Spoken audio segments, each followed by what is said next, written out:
Greetings and welcome back to the 31 Nights of Frights. So before we begin today's episode, I just want to say I'm extremely sorry I haven't uploaded to the channel in about a week and a half to 2 weeks. The main reason for this is because in the last week of October I became extremely sick. I'm still not 100% or fully over the sickness, but I knew that I needed to get back to work. Obviously this also means I couldn't keep up with doing one video for every day of October leading up to Halloween, but I'm still going to finish this series. I wouldn't leave it half finished, there's still plenty of films to talk about. And hey, after all, it's Halloween every day on this channel. But speaking of that, what did you guys get up to on Halloween? Did you have a good time? Did you have a great spooky season? Let me know in the comments below. In the previous episode, we took a look at the first installment of my favourite horror franchise with Sam Raimi's The Evil Dead, a film that was ridiculously controversial upon its release, but is now seen as one of the most influential independent movies of all time, spawning a whole film franchise and gaining a worldwide cult following in the process. And in today's episode, we'll be taking a look at a film from the mind of the horror master, Wes Craven. And it's not only one of the most famous slasher movies of all time, but also one of the most infamous movies probably ever. Additionally, this film also introduced the world to a new up-and-coming actor at the time, Johnny Depp. And it also gave us one of horror's most beloved characters, who went on to become an absolute pop culture icon. And the film is none other than 1984's A Nightmare on Elm Street.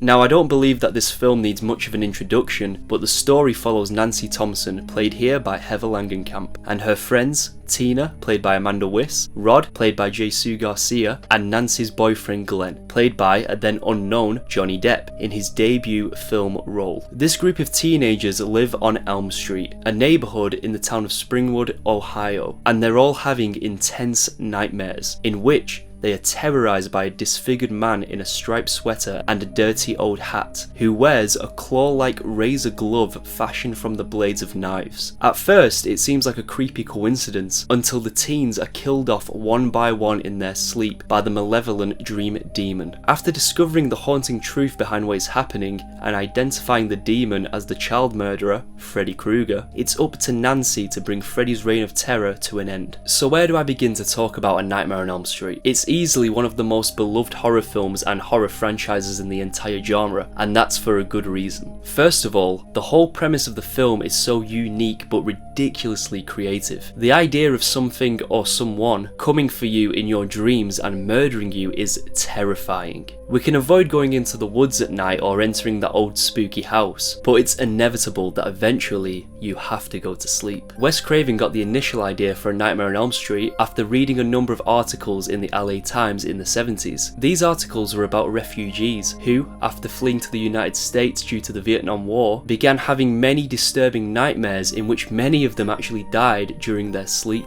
As I just mentioned, this film is ridiculously creative, and I think that's the key word when talking about A Nightmare on Elm Street. There's multiple dream sequences in the film where characters move from one location to a completely different one in mere seconds. Like, for example, when Nancy jumps from the boiler room stairs and lands outside of her house. Just like dreams in real life, sometimes things don't make complete sense. This freedom of not having to follow the rules of logic is where the Elm Street films really excel, and it's something that will be played around with a lot more in the sequels. This also results in moments where the film makes you question if the character has drifted off into the dream world or not, and sometimes that's not always completely clear. But let's talk about the main antagonist, the man of our dreams himself, Freddy Krueger, as played by Robert Englund. Unlike Leatherface, Michael Myers and Jason Voorhees, here came along a villain with a face, a voice and an attitude to match. Freddy Krueger has gone on to become an icon of popular culture and one of the most identifiable and infamous characters in cinema history. And I believe that there's two main reasons for this. First of all is Freddy's design. Craven chose the colours red and green for Freddy's sweater because he read in an article that those were the two most clashing colours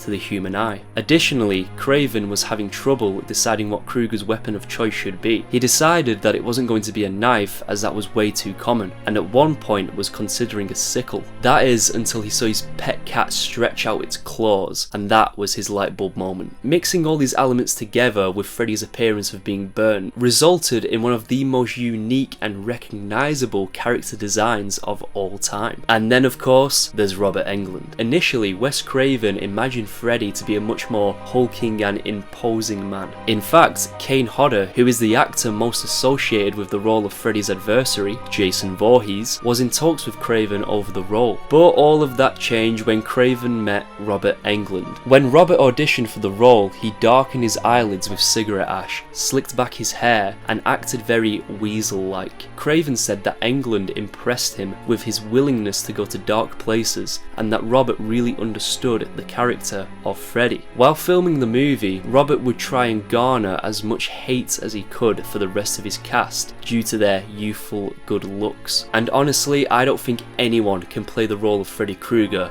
like Robert Englund can. From his voice to his nuanced mannerisms and even to the way he just walks around, Robert Englund is Freddy Krueger. And Robert is also one of the nicest people you could ever wish to meet. A far cry from the character he plays in those movies, put it that way. I've had the extreme honour of meeting Robert at multiple conventions over the years, and one of these times he was actually in full makeup as Freddy Krueger. And as a massive horror fan, that was just the most insane experience, and that photograph will forever hang proudly on my wall. But seriously, Robert does care a lot about the fans and takes a lot of time to chat with everybody, and it really is such a pleasure to have a chat with that man. The words down to earth don't really cut it for Robert. Also, the signed NECA glove replica that I own is up there in the holy grails list of my horror collection. It doesn't get much more cool or iconic as that. An interesting anecdote is that the inspiration for Freddy Krueger came from a few different places in Wes Craven's childhood. One night when Wes Craven was a child, he got a glimpse of an elderly man walking down the street from his window. The man suddenly stopped in the street, turned around and looked at Wes Craven peering out of the window. This imagery really scared a little Wes Craven, and it stayed with him. On top of that, Wes Craven was also bullied in school by a kid called Fred Krueger. So Wes Craven really took his own personal nightmares and traumas and manifested them into this character of Freddy Krueger. As I said earlier, Freddy Krueger has attitude. Sometimes he can be very comical, and this is something that also helped elevate the character to being an icon, and it's also something that is more apparent as the sequels go on and become more over the top, which results in Freddy coming out with more and more one-liners. I said, where's the fucking bourbon? But that's not to say that Freddy doesn't have his moments of wisecracks in the original film, despite the first film being a lot more horror focused. I'm your boyfriend now, Nancy. A more serious aspect of the character of Freddy Krueger is that originally he wasn't just intended to be a serial killer, he was also intended to be a paedophile. In the end, Wes Craven decided to leave this aspect of the character out of the script, mainly to avoid controversy regarding highly publicised cases that were occurring in California at the time. As horrific as that detail would have made Freddy Krueger, I'm overall very glad about that decision, mainly because I don't feel like it would sit right for a child molester to become a pop culture icon, and also have a ton of merchandise made surrounding him. But a child murderer? Oh yeah, that's fine. Also, since in the previous episode we were talking about Sam Raimi's The Evil Dead, I think I should mention that in one of the scenes where Nancy is trying to stay awake, she's actually watching The Evil Dead on TV. Craven included this nod to Sam Raimi because in The Evil Dead, Raimi placed a Hills Have Eyes poster in the cellar of the cabin. Two legends showing admiration and respect. Another trivia fact is that the doctor who studies Nancy while she sleeps is played by actor 𝘖𝙍𝙍𝙊𝙀, who is also the voice of none other than Roger Rabbit.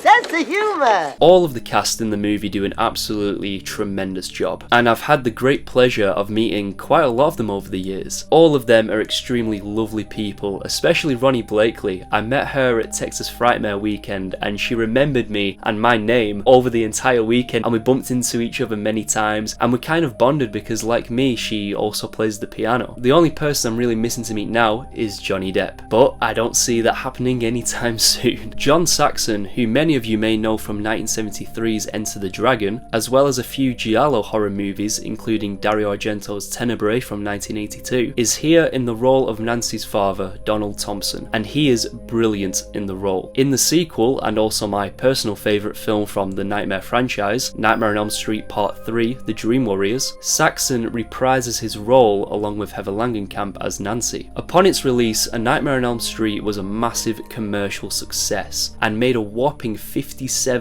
million from a $1.1 million budget. This put the production company, New Line Cinema, on the map, giving it the nickname The House That Freddy Built. The film's producer, 𝘍𝙍𝙍𝙎, actually put every cent of his money into making this film, and if it would have failed, it would have left him completely bankrupt and would have destroyed his career. There's a great series on Netflix called The Movies That Made Us that's about the making of various classic movies, and they did an episode on A Nightmare on Elm Street that I highly recommend checking out if you want to learn more. So in conclusion, A Nightmare on Elm Street went on to become one of horror's biggest franchises. Much like Friday the 13th, there was a plethora of Nightmare on Elm Street sequels throughout the 80s. It was Freddy Krueger mania. This resulted in a ton of merchandise, t-shirts, and action figures, and cemented Freddy Krueger as a pop culture icon. The movie sets itself apart from other slasher movies of that period, mainly due to its creativity and just how unique it is. This isn't just some guy running around with a knife and a mask killing sex-crazed teenagers. This is a vengeful entity that comes after these kids and kills them in their sleep, and their dreams is one place in which they can't hide. Another thing I want to quickly mention about this movie is that over the years I've come to realise just how much A Nightmare on Elm Street is a very anti-authority film. You may notice when watching the movie that all of the adult characters in the film are extremely flawed individuals. Due to this and the choices that they make as authority figures, result in their kids being killed by Freddy, or at least put them in the direct danger of that. When I met Robert Englund at Texas Frightmare Weekend, this is an aspect of the film which I actually discussed with him, and Robert said that all of the adult characters in the film were written that way on purpose for this exact reason. When it comes to its mark on the world of horror and pop culture in general, A Nightmare on Elm Street's legacy is immortal, just like Freddy Krueger. As I've said previously, I'm pretty sure I've got more figures of Freddy Krueger in this whole horror collection than anything else. I think it's pretty safe to say that he is the most commercial horror icon. He has merchandise going back way into the 80s. I actually have a video on my channel talking about the best Freddy Krueger collectibles that I own in my collection, so if that's something that you're interested in, I highly recommend you go check that video out. I also just want to mention that I'm now going to start working on more horror collectible videos now we're out of the month of October. I'm still going to continue with the 31 Nights of Frights series until of course I finish it, but to go alongside it I'm going to do more videos to do with the collecting side of things. Once again, I apologise for the lack of uploads in the past week or so. As you can probably tell from my voice as well in this video, I'm still feeling the effects from the sickness, but I'm almost there and we're now going to get back on track. Anyway, I hope you guys enjoyed today's video. Let me know what you guys think on A Nightmare on Elm Street in the comments below, and also let me know what film in the series is your favourite. And don't forget to join me in the next episode where we take a look at my favourite film from John Carpenter. I'll see you there.